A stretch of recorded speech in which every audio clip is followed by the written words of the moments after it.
to commemorate the heroic and brave sanitation workers and people who allied with them 50 years ago today, to start the March for Economic Justice, the march that brought Dr. Martin Luther King Jr. to Memphis, Tennessee on his last great pilgrimage, not for civil rights per se, but for economic justice, which is a civil right. I urge each and every one of you to read Dr. King's famous speech at the Riverside Church, April 4, 1967. And he talked about the three isms that threaten America: racism, militarism, and materialism. And that materialism is what's led to the great disparity in wealth in this nation, greater than ever.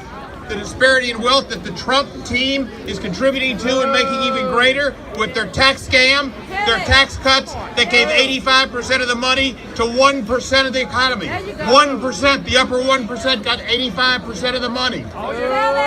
They want to now privatize airports and space stations because they don't want workers to have rights. They want them to have to work in the private sector to where the public rights will not inure to them and give them opportunity. $15, a livable wage, is a civil right. It's the civil right of this generation. You are great to be out here, to be part of this effort, to make America more just, to give people who don't have enough, and to let the people who have really too much pay as they should, as it should have been fair tax changes to make the more wealthy pay an equitable amount and not to be given monies that will simply be theirs to will without taxes to their heirs. I thank you for being here. Economic justice is important. It's cold. Let's get this over with. Stay committed.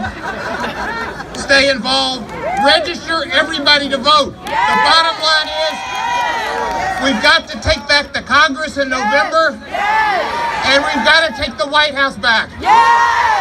You know, technically, today is President's Day, even though we have somebody in the White House who we should not call president. Thank you very much.